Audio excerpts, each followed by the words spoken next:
Hello friends. Today I'm reviewing the portable power station ALLPOWERS R1500 LITE. In this video I'll show how it looks, what ports and functions it has, and most importantly, what it can do in real use, not just on paper. We'll test its capacity and see how closely the claimed specifications match the actual ones. I'll separately check the DC ports using a tester to see which charging protocols they support. I'll also use this station as an uninterruptible power supply. I'll connect a mini PC and keep turning external power off and on to make sure the system doesn't reboot. And finally, we'll check how well the solar panels work. And before we start, as usual, I'll ask you to support this video with a like. That way YouTube will show it more often to other viewers. And of course, subscribe to the channel if you haven't done so yet, so you don't miss new reviews.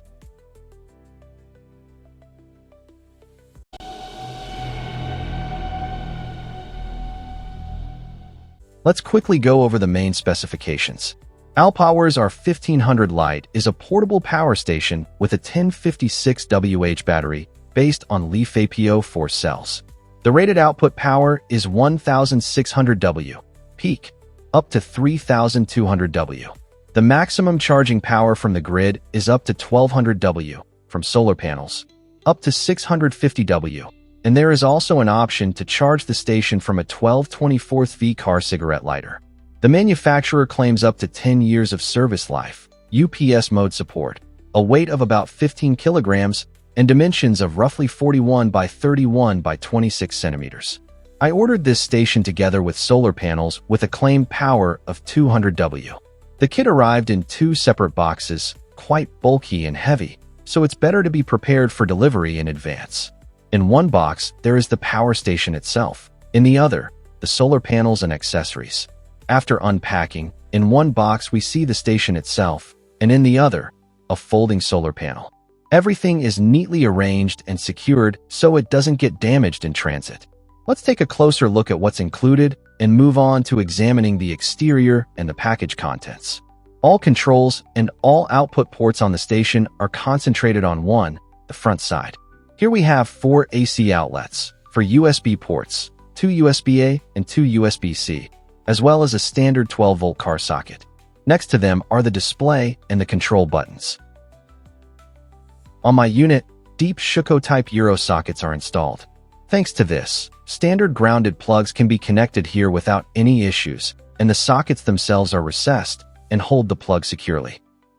The power input connectors are placed on the side panel. Here we have the input for the cable to connect to the mains, an XT60 connector for connecting solar panels or car charging, and a fuse. All these elements are hidden under a hinged plastic cover with a latch. The station comes with a multilingual manual describing the main elements, control procedure, and basic rules for operating the device. The solar panels here are made as a folding design that itself serves as a hard case. That is, it's not a separate cover, but the panels themselves folded like a book for transport and storage. On top there is a handle and latches, so the panel is easy to carry and can be quickly unfolded on site. On the back side of the panel there is a zippered pocket that is additionally protected from moisture. This compartment holds all the accessories for connecting the solar panel. A cable with MC4 solar connectors comes out of the panels themselves. The kit includes a matching cable with the same MC4 connectors on one end and XT60 and a round DC plug on the other. Additionally, the manufacturer has included a set of adapters for various sizes of round DC connectors so that the panels can be connected not only to this station, but also to other compatible devices. The solar panel itself is a structure of 4 identical sections connected together. When unfolded, its working area is quite impressive, about 223 by 65 centimeters, and when folded it turns into a case about 65 by 51 centimeters, which is convenient to carry and store. On the back side of the panel, there are folding legs that allow you to position it at an angle to the sun. In the folded state, these supports are attached to the back of the panel with Velcro, nothing flaps around. The design is quite stable and at the same time remains light and easy to carry. You can easily take such a panel with you on vacation or a trip out into nature. In my case, this is a mid-power 200W model. The manufacturer also offers other options, 100W and 400W panels, so you can choose a kit for your own tasks. whether you need a compact option for occasional trips or a more serious solution if you have space for installation and need maximum power from the sun. In my case, the station arrived in the box already charged to 76%. That means if it reaches you at a moment when you urgently need to set up backup power, you won't have to spend a long time charging it first. You can just turn it on and use it as intended right away. I put the station on charge. According to the indicator, it starts drawing about 400 watts. We'll deal with the charging modes and their specifics a bit later, but for now, let's look at the control app for this station. It has two wireless interfaces, Wi-Fi and Bluetooth. To activate them, you need to press the button under the USB ports and hold it for about 3 seconds. A hint with this instruction is stuck right under the button. Next, I install the proprietary ALLPOWERS app from the Play Market. After launching it, you can see two areas on the main screen. In the upper one, connecting devices via Bluetooth, in the lower one, via Wi-Fi, and each has its own button with a plus icon. First, we'll try to connect to the station via Bluetooth, so I tap the upper plus button and start the device adding procedure. After tapping the plus, the app starts scanning for nearby devices, and if everything is done correctly, a line with the name of your station appears in the list. If the station is not detected, you can simply turn Bluetooth off and back on the station itself. Of course, Bluetooth on the phone must also be active. After connecting, the main window with parameters opens. Here you can see the input and output power. At the time of the screenshot, the station was not yet connected to the grid. Below there are two switches for turning the outputs on and off, the sockets and the USB ports, and even lower you can select the output voltage frequency. On the main screen of the app, the current connection is shown at the top, and it's important to keep in mind that unlike Wi-Fi, a Bluetooth connection can only be one at a time. It is not maintained for long, and after disconnecting you have to establish it again. Connecting via Wi-Fi is done in almost the same way. You press the plus button, select your station model from the list, and enter your home network parameters, its name and password. The phone connects directly to the station, sends it these credentials, and after some time the device appears in the list as available over Wi-Fi. Unlike Bluetooth, you can have several such connections. They don't get lost over time, but in terms of features in the app, there is virtually no difference. Looking ahead, I'll say that at the time of recording, I did not find any ready-to-use integrations for connecting this station to Home Assistant. In the Settings tab, which is available both for Wi-Fi and Bluetooth connections, you can set several parameters. First, you can select the operating mode of the station. There are 3 of them, and I'll talk about them in more detail a bit later. Below that, you can enable Eco mode. When it is active, the station automatically turns off after a specified idle period. In my case, this option is disabled. There is a firmware update item, but it requires a special code from the manufacturer.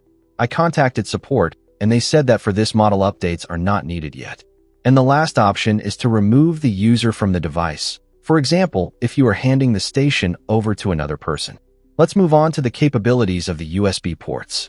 The USB-A ports support standard fast charging protocols. Apple 5 version 2.4a, BC 1.2, DCP5 version 1.5a, Samsung FC9V, Huawei FCP59V, as well as Quick Charge 2.0 at May 9th, 12V, and QC 3.0 with smooth voltage adjustment up to about 12V.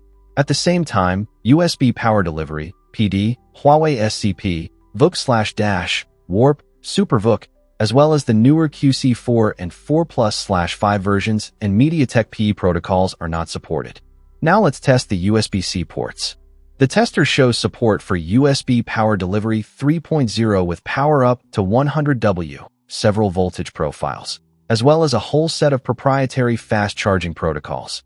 Apple 5 version 2.4a, BC 1.2, DCP5 version 1.5a, Samsung AFC9 12V, Huawei FCP May 9th, 12V, Huawei SCP 3.3 to 12V up to 40W, Quick Charge 2.0, 5/9/12/20V, QC 3.0 with smooth adjustment up to about 20V, and MediaTek Pump Express 1.1/2.0. Additionally, QC 4.0 support is declared, but as with USB-A, QC 4+/5 and the VOOC/Dash, Warp, and SuperVOOC protocols are not supported. So via USB-C, you can fully charge most modern smartphones and laptops that use PD.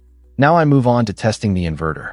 Let me remind you, its rated nameplate power is 1600 W. To start with, I connect a load to the station that significantly exceeds the rated value, almost 2 kilowatts, to see how it behaves under such an overload and how exactly the protection kicks in. The inverter held with a load of almost 2 kilowatts for about 2 seconds. This is generally enough to safely ride through a short inrush peak of some appliances. Then the protection triggered, the output turned off, and an overload error message appeared on the station's screen. Next, I ran a test with a load that fits within the rated specifications. As the consumer, I used a microwave with a power draw of about 1400 W. With such a load, the inverter handled everything without any issues. The station steadily held about 1350 to 1400 W at the output. Let's move on to testing the actual capacity of the station's batteries. Again, the declared capacity here is 1056 Wh. But it's important to understand that part of this energy is inevitably lost in conversion. The inverter physically cannot deliver 100% of the capacity to the load without losses.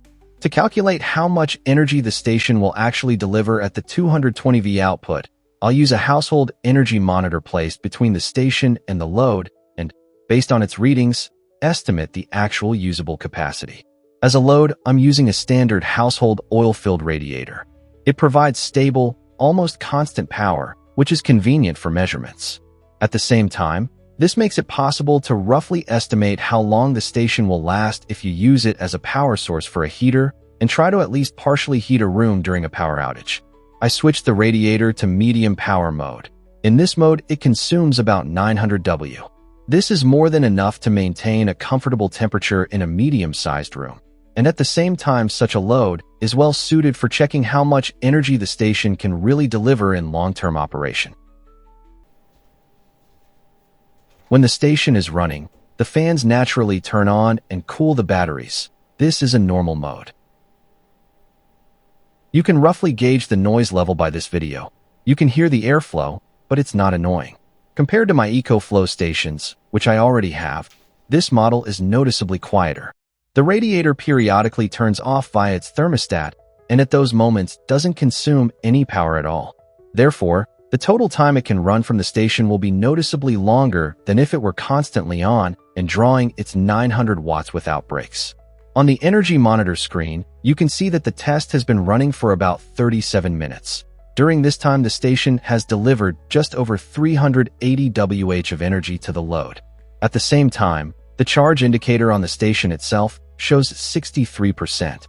If you extrapolate these values, you get a total capacity of about 1000 Wh, which is close to the declared 1056 Wh, taking conversion losses into account. The test has already been running for more than an hour, and according to the energy monitor, the station has managed to deliver 666 Wh of energy. At the same time, the charge indicator on the station shows 37%. These figures match each other well and are consistent with the rated capacity. There are no anomalies in battery performance visible here. This is the last frame I managed to capture during the capacity test. More than an hour and a half has passed. By this point, the station has delivered over 900 Wh of energy to the load, and the indicator shows 11% battery charge, so the readings are still within the expected capacity. The next time I approached the station, it had already shut down due to discharge, and when turned on again, the indicator showed 5% charge. That means it managed to deliver 95% of its capacity to the load. The energy monitor recorded 967 Wh over this time. If you convert that, it's roughly 91.6% of the declared 1056 Wh. If you also account for the remaining 5% charge, the total deliverable energy comes out to about 1.02 kilowatt-hours. That is about 96% of the rated capacity. Taking into account inevitable conversion losses and measurement error, we can conclude that the inverter in this station is very efficient. In practice, we get almost the full claimed kilowatt-hour at the 220 V output. In terms of time, this is roughly an hour 45 to 2 hours of operation of the oil-filled radiator at about 900 W, taking into account its periodic automatic shutoffs. The station has 3 operating modes: quiet, standard, and fast. They are switched here in the settings. Essentially, these are different charging profiles, from more gentle and quiet to maximum power. Let's compare how they differ. This is the quiet charging mode. The charger power is 400 W. On the screen, it is indicated by a fan icon with a cross in the upper left corner. But in practice, the fan was running in all modes for me. I never saw it completely off, so in a room where someone is constantly living or sleeping, the station may seem a bit noisy. At the same time, the purpose of reducing the power is not only to lower the noise, but also to reduce the stress on the batteries. Charging at lower power is noticeably gentler and less traumatic for them. A full charge takes more than 2 hours. In standard mode, the charging power rises to about 1 kilowatt. This is the default operating mode. At this power level, the station charges from almost empty to 100% in a little over an hour, which provides a good balance between speed and battery stress. And the third mode is fast. In it, the charging power goes above 1200 W. This mode makes sense to use when grid power is available only for a limited time and you need to charge the station as quickly as possible. In all other cases, I would recommend doing without it and, whenever possible, using the quiet mode to reduce battery stress and extend their service life. Now let's talk about how the power is distributed between the batteries and the connected load when the station is operating in UPS mode and the consumer is connected to it permanently. At first, I assumed that the screen shows the total input power, in this case about a kilowatt, of which roughly 800 W goes directly to the load and the remaining 200 W go to charging the batteries. However, in practice, it turned out to work differently. Right now, the station is connected to the grid, as indicated by the UPS icon on the screen, and the batteries are charged to 100%, so no extra energy is being drawn for charging. The connected load consumes about 683 W, and at the same time, the display shows 0 W for input and 683 W for output. From this, we can conclude that the upper input value shows the power going specifically to charge the batteries, not the total power coming from the grid. In this situation, the load is powered directly from the mains in bypass mode, and the station is simply in standby mode, ready to take over if the power goes out. Now let's check how the station behaves as a UPS when switching from the grid to the batteries and back. I assembled a small test setup. The monitor is connected to the station via USB-C, and the mini PC, which is sitting on top of the case, is powered through its regular power adapter from the 220V outlet on the station itself. This is one of my test home assistant servers. The goal is to see whether a brief loss of external power and the switch to batteries and back will cause this computer to reboot.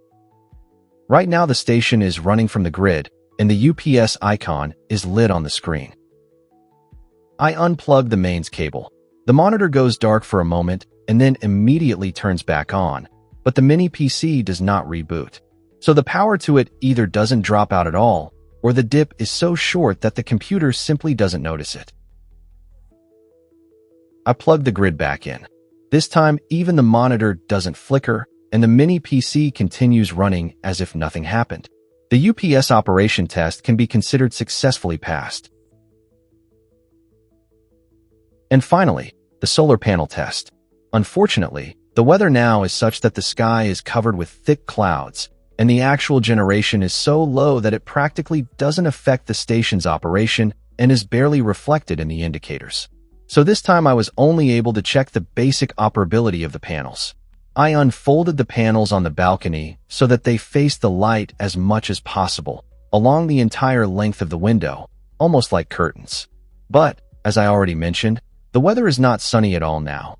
It's just solid gray outside the window, so unfortunately, it's not really possible to talk about any meaningful generation power in such conditions. When the panels were connected directly to the station, the indicator kept showing 0 power, so I simply measured the parameters using a multimeter. According to its readings, the panels were outputting a voltage of about 22 V, which means they are indeed generating electricity, so everything is fine with their operability. The only limiting factor here was the overcast weather.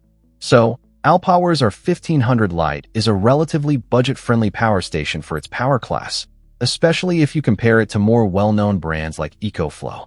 I would list among its clear advantages the output power matching the stated specifications, the real battery capacity, the use of long-lasting LiFePO4 cells, as well as the large number of both 220V outlets and USB ports. Among the convenient and useful features, it's worth highlighting the 3 charging modes, which allow you either to charge the batteries in a more gentle mode or, when necessary, to restore the charge as quickly as possible in conditions of frequent power outages. As for obvious downsides, I noticed probably only one. The station's fan runs continuously when it is connected to the grid. Because of this, using it as a stationary UPS in a living room where someone is constantly present or sleeping is not always comfortable. The noise can feel intrusive. That's all from me. I hope this video was useful and interesting for you. I'd really appreciate your likes. They help promote the video on YouTube. If you don't want to miss new reviews and tutorials, be sure to subscribe to the channel. In the description under the video, you'll find a link to this station, as well as links to my social networks and to a chat group dedicated to smart home topics. Feel free to join. There is really a lot of interesting stuff there. Thank you for watching. See you next time, and peace to everyone.